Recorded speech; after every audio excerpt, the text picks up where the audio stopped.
Hi everyone. So this video made today is for the topic features of management. पिछली बारी में हमने बात करी थी management होती क्या है. आज we'll be talking about what are the features or characteristics of management. Now characteristics of management हो या कोई भी और आगे का आपका टॉपिक हो, बोर्ड्स के लिए you need to remember the headings given in NCERT word by word. अंदर की एक्सप्लेनेशन आप अपने वर्ड्स में लिखो, आराम से मार्क्स मिलते हैं, लेकिन जो हेडिंग्स होती हैं वो आपको एनसीईआरटी की ही लिखनी होती है. So to remember these headings properly we use acronyms. Now let's have a look at the acronym here. Characteristics of management के दो अक्रॉनिम्स बनाए हुए हैं. One is MICHI GDP and one is big GMCD. तो जो आपको ज्यादा easy लगता है रिटेन करने के लिए, you can remember that. So let's base on big GMCD. Now, P here is for all pervasive. Management is all pervasive. इसका क्या मतलब है? See, management मतलब हर चीज की orderly working plan करके उसको properly execute करना. अब management is all pervasive means that it is required in all kinds of organizations. Organization को 1 मिनट के लिए साइड रखते हैं, अपने घरों में देखते हैं. You see everything is plan, you see duties are allocated among different people in your family. कोई काम कोई कर रहा है, कोई काम कोई कर रहा है. हर घर की ऑर्डरली फंक्शनिंग के लिए सारे काम एक प्रॉपर मैनर के अंदर कंडक्ट किए जाते हैं, तभी जाकर हमारी एक सक्सेसफुल वर्किंग होती है. तो जब एक हाउस होल्ड जहां पर एक small set of people are working together, वहां पर भी हमें मैनेजमेंट की जरूरत है. तो just think about it. Which organization does not need management? Everyone does. School देख लो, स्कूल के अंदर ऑर्डरली फंक्शनिंग वगैरह नहीं होगी तो कभी भी हम ऑब्जेक्टिव्स अचीव नहीं कर सकते. एक टेंपल देख लो, टाइम के ऊपर वहां पे सारी आपकी अलग अलग आरतियां होनी है, उनका टाइम है. क्लीनिंग कब होनी है, उसका टाइम है. डोर्स क्लोज कब होने हैं, ओपन कब होने हैं, वो सब किसी ने प्लान ही तो किया. उस ड्यूटीज एलोकेट करी, ऑर्गेनाइजिंग करी, स्टाफिंग करी, डायरेक्टिंग करी, हर चीज हो रही.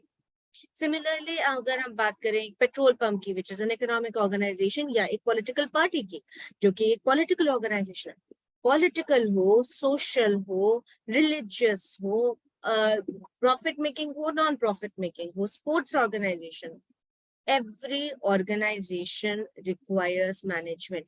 So management is all pervasive means that it is required in all kinds of organizations. Second is management is intangible. ये word 11th से कई बारी आप लोग पढ़ चुके हो.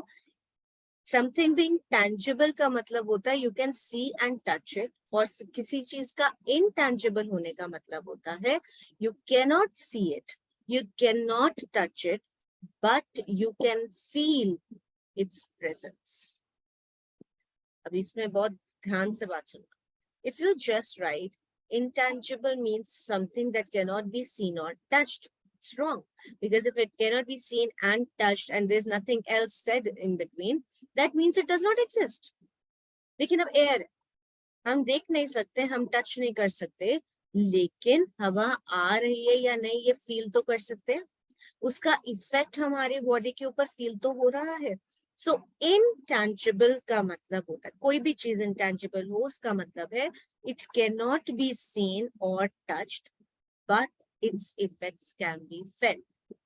अब मैनेजमेंट इंटेंजिबल क्यों है? मैनेजमेंट को हम देख नहीं सकते, मैनेजमेंट को हम टच नहीं कर सकते, लेकिन मैनेजमेंट अच्छी हो रही है या बुरी, इसे जज किया जा सकता है bye the satisfaction level of the customers, the satisfaction level of the employees, the profit or the achievement of objectives of the organization. अगर हमें दिख रहा है एक ऑर्गेनाइजेशन में अंदर प्रॉफिट सस्टेनेबली इंक्रीज होते जा रहे हैं, एम्प्लॉइज खुश हैं, सेटिस्फाइड हैं, मोटिवेटेड हैं, अच्छे से काम कर रहे हैं, कोई ज्यादातर लोग ज्यादा छोड़कर नहीं जाना चाह रहे हैं, हमारे कस्टमर्स हमारे प्रोडक्ट से खुश हैं और रिपीट सेल्स के लिए भी हमारे पास आ रहे हैं, so we'll say that the management is happening well.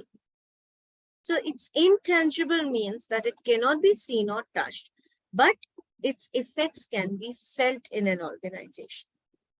Then we have G for management is goal oriented. Management goal oriented, goal का मतलब होता है a target which we want to achieve. अब all the activities of management are time consuming, efforts consuming. Why would we do this अगर हमें कुछ achieve नहीं करना? तो मैनेजमेंट के अंदर करा हुआ हर single action is directed towards achievement of the objectives. That is why we are saying it is a goal oriented process, meaning कि ये orientation का मतलब होता है direction। तो यहाँ पर जो डायरेक्शन होती है, मैनेजमेंट कहाँ जा रही है, किसकी तरफ जा रही है, towards the achievement of organizational goals. Then G is management is a group activity. See, when a single person is working without the help of anybody else, तो फिर तो उसको पता है कि मुझे क्या करना है, कैसे करना है, उसको स्टाफिंग वगैरह की जरूरत ही नहीं है, उसे ड्यूटीज एलोकेट करने की जरूरत ही नहीं है। लेकिन जब भी दो या दो से ज्यादा लोग एक साथ किसी भी एक्टिविटी में पार्टिसिपेट करते हैं, वहां पे हमें मैनेजमेंट की जरूरत होती है। क्योंकि जब दो या दो से ज्यादा लोग इकट्ठे वर्क कर रहे हैं, तो अगर हम मैनेज नहीं करेंगे, अगर हम कोई इस चीज को प्लान नहीं करेंगे, पहले से ड्यूटीज एलोकेट नहीं करेंगे, तो होगा क्या? Some activities will be done double और ट्रिपल टाइम्स और कुछ काम रह जाएंगे। तो इसीलिए मैनेजमेंट हर उस जगह पर चाहिए जहां पे a group of people are working together for common objectives. Next is management is multi dimensional. Multi dimensional का मतलब होता है कि मैनेजमेंट कोई एक सोल साइडेड नहीं है कि हम मैनेजमेंट सिर्फ इंसानों के ऊपर करते हैं, ऐसा नहीं होता। हम जब मैनेजमेंट का प्रोसेस ऑपरेट करते हैं, तो management people, that is people who are working in the organization, उनके लिए भी होती है, मैनेजमेंट ऑफ ऑपरेशंस भी होता है और मैनेजमेंट ऑफ वर्क भी होता है। अब ये क्या है? Management of people would entail making sure कि जितने भी हमारे एम्प्लॉइज हैं, उनकी बेस्ट पॉसिबल परफॉर्मेंस हम अपनी ऑर्गेनाइजेशन में अचीव करवा पा रहे हैं। Every person in the organization should be seen as both one, an individual on one side, and second, as a part of a group on the other side. हमें ये नहीं भूलना कि वो जब इंडिविजुअल है तो उनके अपने भी ऑब्जेक्टिव हैं कुछ। हर इंसान अपने पर्सनल ऑब्जेक्टिव लेकर ऑर्गेनाइजेशन ज्वाइन करता है। हर इंसान के अपने पर्सनल ऑब्जेक्टिव भी होते हैं, बट फिर ग्रुप के भी ऑब्जेक्टिव्स होते हैं। तो management of people would ensure कि हमारे ऑर्गेनाइजेशन के एम्प्लॉइज हर टाइम इतनी अपनी बेस्ट कैपेबिलिटी तक परफॉर्मेंस प्रोवाइड करते रहे कि ऑर्गेनाइजेशन के भी ऑब्जेक्टिव्स अचीव होते रहे, and at the same time उनके पर्सनल ऑब्जेक्टिव्स भी अचीव होते रहे। उनकी जो स्ट्रेंथ्स है, हम उन्हें ऑर्गेनाइजेशन में यूज करेंगे for the benefit of the organization. और अगर कोई वीक पॉइंट है, अगर कोई वीकनेस है हर इंसान की, हर इंसान में कोई ना कोई वीकनेस होती है, कोई भी परफेक्ट नहीं होता, तो जो भी वीक पॉइंट्स हैं उन्हें हम इस तरीके से एम्प्लॉय करेंगे कि वो बिजनेस को इफेक्ट ना करे। एग्जाम्पल, एक इंसान है जो कि इंट्रोवर्ट, उसको लोगों से बात करना बिल्कुल पसंद नहीं है, इंटरेक्शन उसको बिल्कुल पसंद नहीं है, फालतू बात वो इधर उधर नहीं करना चाहता, टू द पॉइंट बात करता है। बट वो पर्सन फाइनेंसेस हैंडल करने में बहुत अच्छा, उसके नंबर्स इतने अच्छे, वो कैलकुलेटर का यूज ना भी करे, वो ह्यूमन कैलकुलेटर की तरह। अब इसकी वीक पॉइंट है लैक ऑफ कम्युनिकेशन स्किल्स, उसका स्ट्रॉन्ग पॉइंट है वेरी गुड मैथमेटिकल स्किल्स। इस पर्सन को अगर हम सेल्समैन की जॉब देंगे तो क्या होगा? उसका वीक पॉइंट हाईलाइट हो जाएगा, वो हमें नहीं चाहिए। इस पर्सन को हम बैक एंड पे कैशियर या अकाउंटेंट ऐसा काम अगर दे दें जहां पे उसकी स्ट्रेंथ हमें काम आ रही है, लेकिन उसे लोगों से इंटरेक्ट नहीं करना पड़ रहा, इसलिए उसकी जो वीकनेस है वो हमारी ऑर्गेनाइजेशन को कोई नेगेटिव इम्पैक्ट नहीं कर रही है।